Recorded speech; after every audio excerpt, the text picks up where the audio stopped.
இறையாண்மையை பாதுகாக்க கைகோர்த்த பிரதான கட்சிகள் ரணில் வாழ்த்து. ஜனாதிபதியுடான மின்சார தொழிற்சங்கங்களின் பேச்சுவார்த்தை வெற்றி. ரஷ்யாவிடமிருந்து எரிபொருளை பெற அவசர சந்திப்பு. புதுக்குளம் பாடசாலையின் தேவைப்பாடுகளை நிறைவேற்ற பிரதி கல்வி அமைச்சரிடம் சத்தியலிங்கம் எம்பி கோரிக்கை. தாய்லாந்தில் நடைபெற்ற திறந்த அரசாங்க கூட்டாண்மை நிகழ்வில் சாணக்கியன் பங்கேற்பு. வியாபாரியின் முகத்தில் திரவம் தெளித்து மாணிக்கங்கள் கொள்ளை, கண்டியில் பயங்கரம். வெடித்து சிதறிய ஐரியஸ் டீனா கப்பல் பலத்த பாதுகாப்புடன் சிறப்பு விமானத்தில் ஈரானுக்கு அனுப்பப்பட்ட சடலங்கள். யாழ்ப்பாணத்தில் சட்டவிரோத இந்திய செய்மதி தொலைக்காட்சி சேவை விற்பனை நிலையங்கள் முற்றுகை. கண்டி நீதிமன்ற வளாகத்தில் அமைச்சர் கண்காணிப்பு விஜயம். உயர்தர பரீட்சையில் அதிஉயர் சித்தி பெற்ற மாணவர்களுக்கு வெளிநாட்டு புலமை பரிசில்கள் பிரதமர். காலி சிறைச்சாலை கைதி தப்பியோட முயற்சி, வானை நோக்கி துப்பாக்கிச் சூடு. 4000 லிட்டர் மண்ணெண்ணை ஏற்றிச் சென்ற லொரி மடக்கி பிடித்த பிரதேசவாசிகள். மின்சார தொழிற்சங்கத்தினர் இன்று ஜனாதிபதி அனுரகுமார திசாநாயக்கவை சந்தித்து தமது பிரச்சினைகள் குறித்து கலந்துரையாடியதுடன் அந்த பேச்சுவார்த்தைகள் வெற்றிகரமாக அமைந்ததாக அவர்கள் தெரிவித்தனர். தமது பிரச்சினைகளுக்கு ஜனாதிபதி நியாயமான தீர்வை வழங்குவார் என எதிர்பார்ப்பதாக மின்சார தொழிற்சங்கங்கள் குறிப்பிட்டுள்ளன. அரசாங்கத்தை தோற்கடிக்க வேண்டிய தேவை தமது சங்கங்களுக்கு இல்லை என மின்சார தொழிற்சங்க உறுப்பினர்கள் இதன்போது வலியுறுத்தினர். புதிய நிறுவனங்களுக்கு வழியிலிருந்து இணைத்துக் கொள்ளப்படவிருந்த மின்சார அதிகாரிகள் மற்றும் மின்சார பொறியியலாளர் நியமனங்களை உடனடியாக நிறுத்துமாறு ஜனாதிபதி உத்தரவிட்டுள்ளதாகவும் மின்சார தொழிற்சங்கங்கள் மேலும் தெரிவித்தன.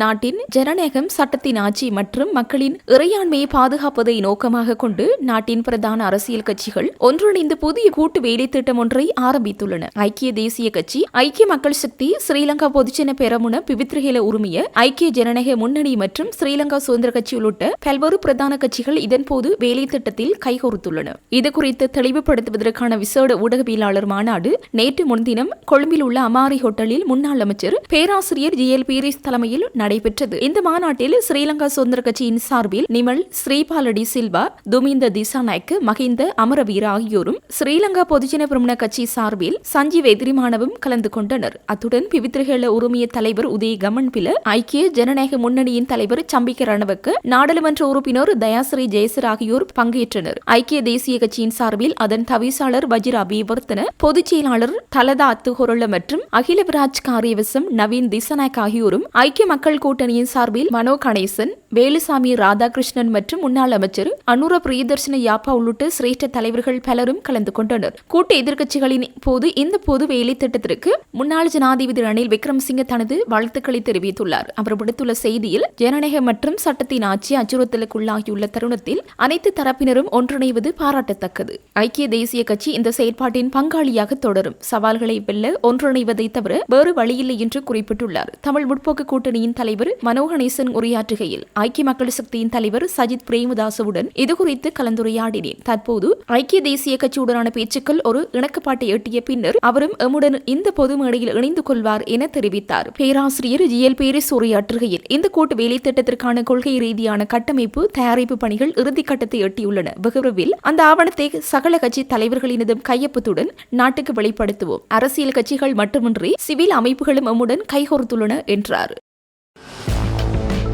இலங்கையின் பொருளாதார அபிவிருத்தி மற்றும் புதிய வேலைவாய்ப்புகளை உருவாக்குதல் தொடர்பில் உலக வங்கி கூடுதல் கவனம் செலுத்தியுள்ளதாக யாழ் வந்த உலக வங்கியின் தென்னாசியாவுக்கான உபதலைவர் யோஹன்ன சுட் தெரிவித்தார். உலக வங்கியின் தென்னாசியாவுக்கான உபதலைவர் யோஹன்ன சுட் தலைமையிலான உயர்மட்ட குழுவினருக்கும் வடக்கு மாகாண ஆளுநர் தலைமையிலான அதிகாரிகளுக்கும் இடையிலான விசேட சந்திப்பு ஆளுநர் செயலகத்தில் இன்று நடைபெற்றது. இந்த சந்திப்பின் போது அவர் இதனை தெரிவித்தார். இலங்கையின் பொருளாதார அபிவிருத்தி மற்றும் புதிய வேலைவாய்ப்புகளை உருவாக்குதல் தொடர்பில் உலக வங்கி தற்போது கூடுதல் கவனம் செலுத்தியுள்ளது எனவும், தனது இந்த கள பயணத்தின் போது வடக்கு மாகாணத்தில் எவ்வாறான வளங்களும் வாய்ப்புகளும் காணப்படுகின்றன என்பதை நேரடியாக அறிந்து கொள்ள முடிந்ததாக தெரிவித்தார். மேலும் இலங்கைக்கான உலக வங்கியின் உதவிகள் பிரதான 5 துறைகளின் கீழ் அமைய உள்ளன என குறிப்பிட்டவர், அதன் முதற்கட்டமாக தெரிவு செய்யப்பட்டுள்ள இத்திட்டங்கள் தொடர்பில் இம்மாத 31ஆம் தேதி நடைபெறவுள்ள உலக வங்கியின் முகாமைத்துவ குழு கூட்டத்திலேயே இறுதி தீர்மானம் எட்டப்படும் எனவும் சுட்டிக்காட்டினார். இவ்விசேட கலந்துரையாடலில் வடக்கு மாகாண ஆளுநரின் செயலாளர், பிரதம செயலாளர், யாழ் மாவட்ட மேலதிக மாவட்ட செயலர், வடக்கு மாகாண உள்ளூராட்சி ஆணையாளர், வீதி அபிவிருத்தி அதிகார சபையின் மாகாண பணிப்பாளர், நகர அபிவிருத்தி அதிகார சபையின் மாகாண பணிப்பாளர், யாழ் மாநகர சபை ஆணையாளர், யாழ் மாவட்ட ஒருங்கிணைப்பு குழு தலைவரின் இணைப்பாளர் உள்ளிட்ட பலர் கலந்து கொண்டனர். புதுக்குளம் பாடசாலையின் தேவைப்பாடுகளை நிறைவேற்றி பிரதி கல்வி அமைச்சரிடம் நாடாளுமன்ற உறுப்பினர் சத்தியலிங்கம் கோரிக்கை விடுத்துள்ளார். வவுனியா வடக்கு கல்வி வலயத்திற்குட்பட்ட புதுக்குளம் மகா வித்தியாலயத்திற்கு பிரதி கல்வி அமைச்சர் மருத்துவர் மதுர செனவரத்ன வருகை தந்திருந்தார். பாடசாலையின் பழைய மாணவர்கள் என்ற அடிப்படையில் நாடாளுமன்ற உறுப்பினர் சத்தியலிங்கம் மற்றும் வவுனியா தெற்கு தமிழ் பிரதேச சபையின் தவிசாளர் பாலேந்திரன் ஆகியோரும் குறித்த வருகை நிகழ்வில் கலந்து கொண்டிருந்தனர். பாடசாலையின் தேவைப்பாடுகள் தொடர்பில் பெற்றோர் மற்றும் பாடசாலை சமூகத்தினருடன் கலந்துரையாடல் இடம்பெற்றது. முக்கிய தேவைப்பாடுகள் குறித்து பாடசாலை அதிபர் கோரிக்கை முன்வைத்திருந்தார். இதன்போது கருத்து தெரிவித்த நாடாளுமன்ற உறுப்பினர், இப்பாடசாலையானது வவுனியா வடக்கு கல்வி வலயத்தின் முக்கியமான பாடசாலை மற்றும் கிராமப்புற மாணவர்களுக்கான பாடசாலையாகும். அது மட்டுமல்லாது வவுனியா வடக்கு கல்வி வலயத்தின் ஒரு வள நிலையமாகவும் இப்பாடசாலை பயன்படுகின்றது. வலயமட்ட மாகாணமட்ட போட்டிகள் இங்கு நடைபெறுகின்றது. எனவே இப்பாடசாலையின் பௌதிக மற்றும் ஆளணி வளங்களை நிவர்த்தி செய்து தருமாறு தங்களிடம் வேண்டுகோள் விடுக்கின்றோம். குறிப்பாக பாடசாலையின் மைதான அபிவிருத்தி தொடர்பில் அதிக கவனம் செலுத்துமாறும் எமது பாடசாலையின் பழைய மாணவர்கள் சார்பாக கோரிக்கை விடுக்கின்றேன் என தெரிவித்தார். டிட்பா அனர்த்தத்தினால் ஏற்பட்ட வெள்ளப்பெருக்கினால் பாதிக்கப்பட்ட கண்டி நீதிமன்றத்தின் தற்போதைய நிலைமை மற்றும் அதன் திருத்தப் பணிகள் குறித்து ஆராய்வதற்காக அமைச்சர் சட்டத்திரணி ஹரிசன நாணயக்கார் அங்கு கண்காணிப்பு விஜயம் ஒன்றை மேற்கொண்டார். நேற்று பிற்பகல் மேற்கொள்ளப்பட்ட இந்த விஜயத்தை அடுத்து அமைச்சரின் தலைமையில் கண்டி மேல் நீதிமன்ற நீதிபதி மற்றும் பல நீதிவான்களின் பங்கேற்புடன் நீதிமன்ற வளாகத்தில் விசேட கலந்துரையாடல் ஒன்றும் நடைபெற்றது. கண்டி நீதிமன்ற வளாகத்தின் 5 மாதங்களுக்குள் நிறைவு செய்வதற்கு இதன்போது ஆலோசிக்கப்பட்டது. முற்றிலும் செயலிழந்துள்ள மின் உயர்த்திகளை மீண்டும் இயல்பு நிலைக்கு கொண்டு வருதல் மற்றும் குளிரூட்டி தொகுதிகளை பழுது பார்த்தல் உள்ளிட்ட உட்கட்டமைப்பு வசதிகளை மேம்படுத்தல் என்பன தொடர்பிலும் அவதானம் செலுத்தப்பட்டது. இந்த நிகழ்வில் துஷாரி ஜெயசிங் உள்ளிட்ட சட்டத்திறனிகள், நீதி, தேசிய ஒருமைப்பாட்டு அமைச்சின் உயர்மட்ட அதிகாரிகள் மற்றும் நீதிமன்ற ஊழியர்கள் என பலரும் கலந்து கொண்டனர். இலங்கைக்கான ரஷ்ய தூதுவர் லெவன் எஸ் ஜஹார்ஜன் மற்றும் வெளிவிகார வெளிநாட்டு வேலைவாய்ப்பு மற்றும் சுற்றுலாத்துறை அமைச்சர் விஜித ஹேரத் ஆகியோருக்கு இடையிலான அவசர சந்திப்பொன்று இன்று அமைச்சில் நடைபெற்றது. மத்திய கிழக்கு மோதல்கள் காரணமாக எரிபொருள் விநியோக கட்டமைப்பில் ஏற்பட்டுள்ள பாதிப்புகளுக்கு தீர்வாக ரஷ்ய எண்ணெய் கொள்வனவு செய்ய விதிக்கப்பட்டிருந்த தடைகள் நீக்கப்பட்டதை தொடர்ந்து இந்த சந்திப்பு இடம்பெற்றுள்ளது. அதற்கமைய இலங்கையின் எரிபொருள் விநியோகத்தை தடையின்றி முன்னெடுத்துச் செல்வதற்கான ஒரு கட்டமாக ரஷ்ய எரிபொருளை பெற்றுக் கொள்வது குறித்து வெளிவிகார அமைச்சர் ரஷ்ய தூதுவருடன் கலந்துரையாடினார். இலங்கையின் இந்த கோரிக்கையை உடனடியாக ரஷ்ய அரசாங்கத்திற்கு அறிவிக்க தூதுவர் இதன்போது சம்மதம் தெரிவித்தார். அத்துடன் சம்பந்தப்பட்ட நிறுவனங்களுடன் ஒன்றிணைந்து இலங்கையின் இந்த கோரிக்கையை உடனடியாக ரஷ்ய அரசாங்கத்திற்கு அறிவிக்க தூதுவர் இதன்போது சம்மதம் தெரிவித்தார். அத்துடன் சம்பந்தப்பட்ட நிறுவனங்களுடன் ஒருங்கிணைந்து இதற்கு தேவையான ஏற்பாடுகளை செய்து தருவதாகவும் அவர் உறுதியளித்தார். இந்த கலந்துரையாடலின் போது இலங்கைக்கு தேவைப்படும் எந்த ஒரு சந்தர்ப்பத்திலும் ரஷ்யாவின் ஆதரவு கிடைக்கும் என ரஷ்ய தூதுவர் சுட்டிக்காட்டினார். இச்சந்திப்பில் தொழிலாளர் நிதி மற்றும் திட்டமிடல் பிரதி அமைச்சர் அனில் ஜெயந்த், இலங்கை பெட்ரோலிய கூட்டுத்தாபனத்தின் தலைவர் டிஜே ராஜகருணா, அமைச்சின் செயலாளர்கள் மற்றும் அதிகாரிகள் உள்ளிட்டோர் கலந்து கொண்டனர். திறந்த பாராளுமன்ற குழுவின் இணைத்தலைவரான மட்டக்களப்பு மாவட்ட பாராளுமன்ற உறுப்பினர் சாணக்கியன் திறந்த அரசாங்க கூட்டாண்மை என்ற தலைப்பில் தாய்லாந்தில் பேங்காக்கில் நடைபெற்ற பிராந்திய கற்றல் பரிமாற்ற நிகழ்வில் கலந்து கொண்டார். வெஸ்ட்மினிஸ்டர் ஜனநாயகத்திற்கான அறக்கட்டளை அமைப்பினால் ஏற்பாடு செய்யப்பட்ட இந்த நிகழ்வு இலங்கை, இந்தோனேசியா, மாலைதீவு மற்றும் தாய்லாந்து ஆகிய நாடுகளில் திறந்த ஆட்சி சீர்திருத்தங்களை ஆதரிக்கும் அதன் பிராந்திய திட்டத்தின் ஒரு பகுதியாக நடைபெற்றது. இந்த சந்திப்பில் பாராளுமன்ற உறுப்பினர்கள், அரசாங்க பிரதிநிதிகள் மற்றும் குடிமக்கள் சமூக அமைப்புகளின் பிரதிநிதிகள் கலந்து கொண்டு திறந்த அரசாங்க கூட்டாண்மை கட்டமைப்பின் கீழ் அனுபவங்களை பகிர்ந்து கொண்டு ஒத்துழைப்பை வலுப்படுத்தும் வாய்ப்புகள் ஏற்படுத்தினர். மேலும் ஆட்சி முறைமையில் தெளிவுத்தன்மை, பொறுப்புணர்வு மற்றும் குடிமக்கள் பங்கேற்பை மேம்படுத்துவது, அதேபோல் திறந்த ஆட்சி சீர்திருத்தங்களை முன்னெடுப்பதில் பாராளுமன்றத்தின் பங்கை வலுப்படுத்துவது குறித்து கலந்துரையாடல்கள் நடைபெற்றது. இலங்கையின் பாராளுமன்றத்தின் திறந்த தன்மையும் நிறுவன தெளிவுத்தன்மையும் வலுப்படுத்துவது மிக முக்கியமானது. திறந்த பாராளுமன்ற குழுவின் இணைத்தலைவராக பொது நம்பிக்கை உயர்த்தவும், தகவல்களுக்கான அணுகலை மேம்படுத்தவும், சட்டமன்ற செயல்முறைகளின் குடிமக்கள் பங்கேற்பை விரிவுபடுத்தவும் பாராளுமன்ற உறுப்பினர்கள் முக்கிய பங்காற்ற வேண்டும். மேலும் இப்பிராந்தியத்தில் கற்றல் பரிமாற்றம் மூலம் திறந்த ஆட்சி உறுதிமொழிகளை நடைமுறைப்படுத்துவதில் நாடுகள் எதிர்கொள்ளும் சவால்கள், சிறந்த நடைமுறைகள் மற்றும் பாராளுமன்றங்கள், அரசாங்கங்கள் மற்றும் குடிமக்கள் சமூக அமைப்புகளுக்கு இடையிலான ஒத்துழைப்பை மேலும் வலுப்படுத்தும் வழிகள் குறித்து கருத்துக்கள் பகிரப்பட்டன. இத்தகைய பிராந்திய சந்திப்புகள் இலங்கையில் ஜனநாயக ஆட்சி மற்றும் திறந்த பாராளுமன்ற முயற்சிகளை வலுப்படுத்துவதற்கு முக்கிய பங்களிப்பை வழங்குகிறது.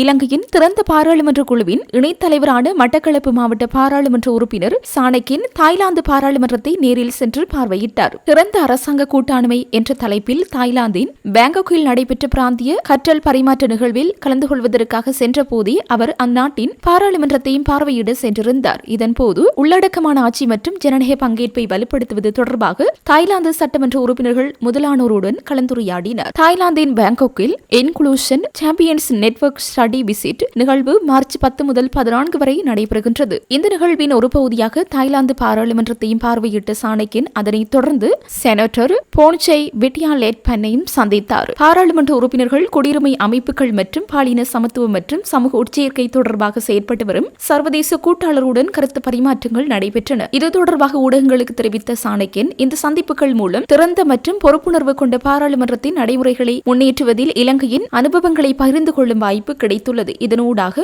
ஜனநாயக நிறுவனங்களில் உட்சேர்க்கையை வலுப்படுத்துவதில் தாய்லாந்து பின்பற்றும் அணுகுமுறைகளில் இருந்து கற்றுக்கொள்ளவும் முடிந்தது. பாராளுமன்றங்கள் அனைத்து சமூகங்களின் தேவைகளுக்கும் பதிலளிக்கும் வகையில் ஆட்சி அமைப்புகள் உட்சேர்க்கை மிக்கதாக அமைய முக்கிய பங்காற்ற வேண்டும் என்று நான் நம்புகின்றேன். குறிப்பாக பெண்கள், சிறுபான்மையினர் மற்றும் வரலாற்றாக புறக்கணிக்கப்பட்ட சமூகங்களின் பிரதிநிதித்துவம் பங்கேற்பும் உறுதி செய்யப்பட வேண்டும். சட்டமன்ற உறுப்பினர்கள், குடியுரிமை அமைப்புகள் மற்றும் சர்வதேச கூட்டாளர்கள் ஆகியோருக்கு இடையிலான ஒத்துழைப்பு ஜனநாயக செயல்முறைகளில் வெளிப்படைத்தன்மை, பிரதிநிதித்துவம் மற்றும் சமமான பங்கேற்பை வெளிப்படுத்துவதில் முக்கியமானதாகும் என்கிறார்.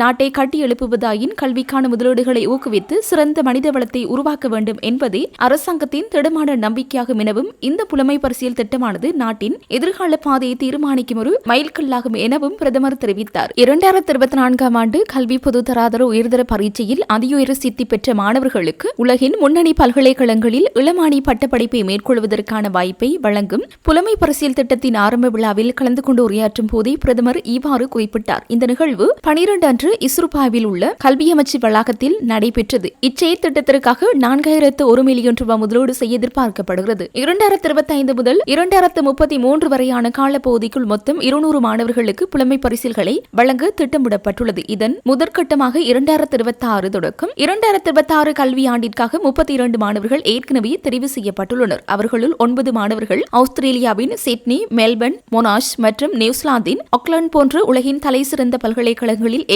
இணைந்துள்ளனர். மாணவர்கள் உலக தரவரிசையில் அல்லது முதல் 500 இடங்களுக்குள் உள்ள பல்கலைக்கழகங்களிலேயே பயில வேண்டும் என்பது கட்டாய நிபந்தனையாகும். தெரிவு செய்யப்படும் ஒரு மாணவருக்கு ஆண்டொன்றுக்கு அதிகபட்சமாக 20 மில்லியன் ரூபாய் வீதம் 4 வருட முழுமையான பட்டப்படிப்பு காலத்திற்காக 80 மில்லியன் ரூபாய் நிதி ஒதுக்கீடு செய்யப்படுகிறது. நிகழ்வில் மேலும் கருத்து தெரிவித்த பிரதமர், கல்வி அமைச்சர் என்ற ரீதியில் இன்று நாம் அனைவரும் மகிழ்ச்சி அடைய வேண்டிய நாள். எமது கொள்கை பிரகடனத்தில் வழங்கிய வாக்குறுதியின் முதற்கட்டமாக உயர்தரத்தில் அதியுயர சித்தி பெற்ற 32 மாணவர்களுக்கு இந்த வெளிநாட்டு புலமை பரிசில்கள் வழங்கப்படுகின்றன. இத்திட்டத்தை உருவாக்குவது இலகுவானதாக இருக்கவில்லை. மாணவர் தெரிவு, வெளிப்படைத்தன்மை மற்றும் பல்கலைக்கழகங்களில் தரம் போன்ற விடயங்கள் குறித்து நாம் மிக விரிவாக ஆராய்ந்தோம். இது ஒரு சாதாரண புலமை பரிசில் திட்டம் அல்ல. இது நாட்டின் எதிர்கால நோக்கை வரையறுக்கும் ஒரு செயற்திட்டமாகும். இதன் மூலம் உலகின் மிகச்சிறந்த பல்கலைக்கழகங்களில் கல்வி கற்பதற்கான வாய்ப்பினை மாணவர்கள் பெற்றுக் கொள்கின்றனர். எனவே இத்திட்டத்திற்காக தெரிவு செய்யப்படுவதிலிருந்து கல்விசார திறமைகளுக்கு மேலதிகமாக தலைமைத்துவ பண்புகள், ஆளுமை மற்றும் சவால்களை எதிர்கொள்ளும் மனோதிடமை போன்ற குணாதிசயங்களும் இருக்க வேண்டியது அவசியமாகும்.